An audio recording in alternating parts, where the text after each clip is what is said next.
Chers jeunes, chers amis, au nom de Ubuntu et en main propre, je vous souhaite une année 2022 bénie, remplie de grâce, de paix et de réconciliation. Ne restons pas dans la distraction. Cependant, regardons en arrière et voyons ce que nous avions tous bien accompli. De la même manière, ce qui s'était bien passé, ce qui doit être amélioré, ainsi que la planification pour l'année 2022. Un grand merci pour tous vos commentaires. Je peux m'assurer que je prie tous vos commentaires constructifs avec gratitude. Notre plan pour cette année 2022 est énorme comme Ubuntu. Nous avons implémenté 3 catégories pour la chaîne Ubuntu. Mainstream, où nous promouvons vos innovations. Questions des auditeurs, ici nous discutons et nous tentons, tant soit peu, à pouvoir apporter des réponses à vos questions. Et Ubuntu Café, ici nous discutons des questions importantes, quotidiennes dans notre vie. Je suis ici aujourd'hui pour ne pas envoyer seulement de vœux de fin d'année, mais pour nous apporter tous un message de motivation. Il y a longtemps, nous sommes oubliés et ne participent pas dans de nombreux domaines de la vie quotidienne comme africains.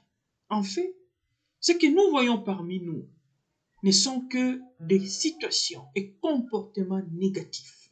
Je cite: corruption, haine mutuelle, division et destruction. Cela pourrait s'expliquer facilement en voyant la politique africaine. Depuis des décennies, rien ne change dans nos vies sociales. Un exemple simple est que notre système éducatif dans toute l'Afrique n'est pas adapté aux réalités africaines.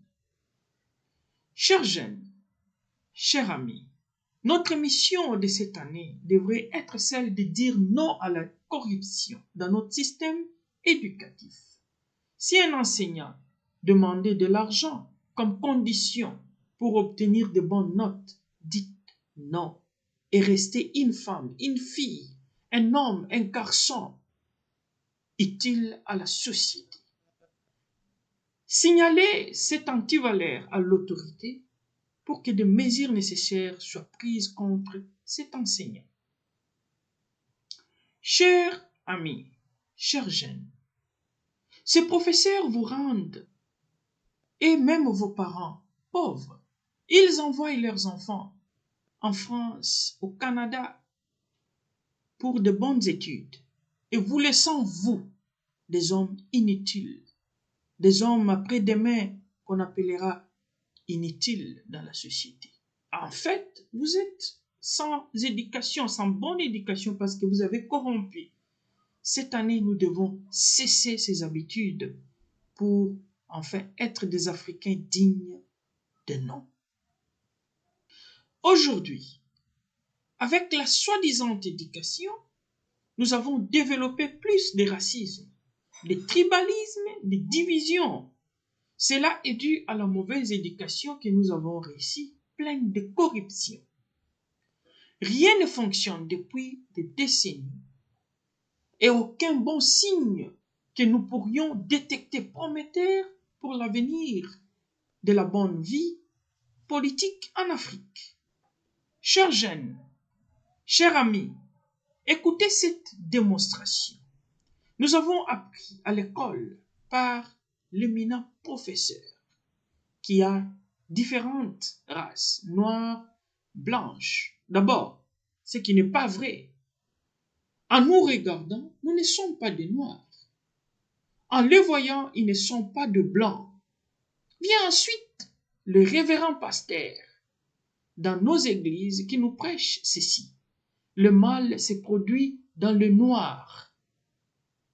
Les crimes, corruption, viol, ainsi de suite.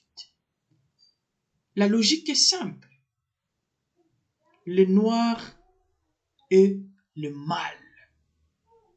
Aujourd'hui, ces choses sont encore enseignées dans nos écoles, dans nos églises, sans en mesurer les conséquences négatives dans notre Afrique. Prenons la couleur noire et la couleur de notre corps. Nous ne sommes pas des noirs. Donc cette fausse affirmation devrait être supprimée avec effet immédiat. Appelons-nous Africains tout court. Pour nous persuader de ces phénomènes, la théorie d'Aristote a été utilisée. Logos fait entrer à la logique, pathos fait entrer à l'émotion, et ethos, relation avec l'autorité, vous fait entrer à l'autorité. La même théorie d'Aristote est utilisée aujourd'hui pour nous diviser, nous détruire et nous séparer. Chers jeunes, chers amis, prenons ces petits et humbles mots, mettons-les en pratique et réfléchissons. Prenons une décision maintenant et voyons ce qui est mieux pour l'année 2022. Notre devise comme Ubuntu cette année est le rationalisme. Pas de faits, pas de commentaires, pas de preuves, pas de commentaires. L'exemple récent dans la République démocratique du Congo, la présence de la police rwandaise sur le territoire congolais. Sans preuve, tous les éminents professeurs, enseignants ont commenté sans preuve, sans fait. Cette année, pas de preuves, pas de commentaires. Pas de faits, pas de commentaires. Les jeunes devront avoir une discussion basée sur un fait et non sur des allégations ou des rumeurs. Pour cela, Ubuntu a innové dans une application importante pour détecter les faits en recherchant la source d'information. Pour des raisons de sécurité et de propriété intellectuelle, je ne peux pas dire grand-chose.